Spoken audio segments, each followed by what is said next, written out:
AEW has a problem, a WrestleMania problem, and it's bigger than most people want to admit. Let me explain.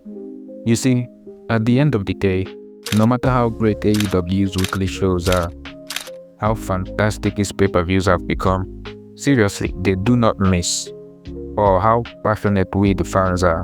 The harsh truth is that for most wrestlers, not all of course, but especially North American talent, WrestleMania is still seen as the ultimate dream.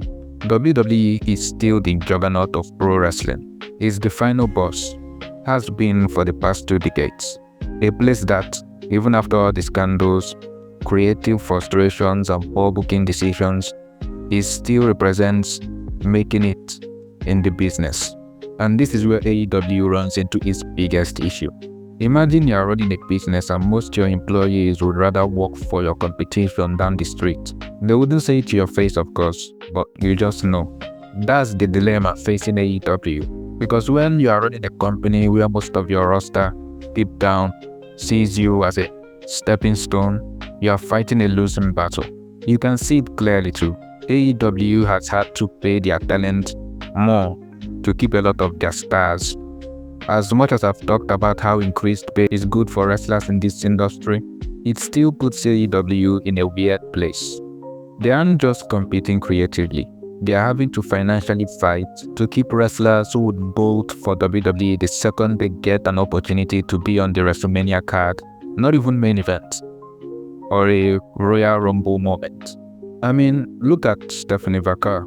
He was on the verge of saying yes to AEW, which meant better pay, more creative control and less work dates, but she still chose WWE just because she wants to be called a WWE wrestler. That name, Mariah May, even when she signed to AEW, what was the first thing she said? Essentially that AEW was getting her closer to her WWE dream. She didn't even pretend, it wasn't subtle. AEW is a vehicle, a pit stop, not the final destination. But this also applies to ex-WWE talents as well. You see it with Malachi, or should I call him Alistair again, who after making a splash in WWE, came to AEW, and you can tell he still carries himself like a guy waiting for WWE to call him back. And they have. He didn't want to eat pins or put talent over, faked an injury so he couldn't walk until he got released. You see it with Miro, who showed flashes of brilliance but ultimately floated because it felt like his passion was still tied to proving something back in WWE. CM Punk, as much as people painted him as anti-WWE when he came back, when he got beat at AEW, he ran right back to them the first chance he got. And don't even tell me these guys weren't pushed, that's why they left, because that's hot shit. They were all champions and featured regularly on TV. The bigger pattern is clear. A lot of ex-WWE talent treat AEW less like a home and more like an extended layover before they try to board the next flight back to Stamford. And that's why Tony has a huge problem on his hands. A problem that he's partly responsible for. Tony is a passionate guy. He loves wrestling. You can tell how badly he wants AEW to be respected in the same way people respect WWE's legacy. But the reality is, fanboying over ex-WWE stars and signing talent just because they were once a big name somewhere else has done AEW no favors.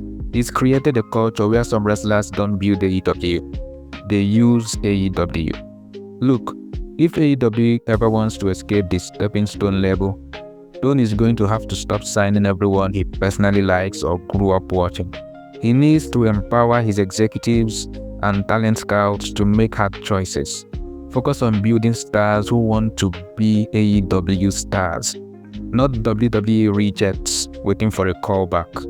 And until that shift happens, AEW will keep bleeding money to keep wrestlers who have one foot out the door. And no matter how many big shows they run, no matter how massive All In becomes, they will always be fighting the shadow of WrestleMania. And as someone who's been watching from the beginning, AEW deserves better. Real fans deserve better. But it's going to take some hard choices and some hard lessons to get there. That's all for now, guys. Don't forget to hit the like and subscribe button. And until next time.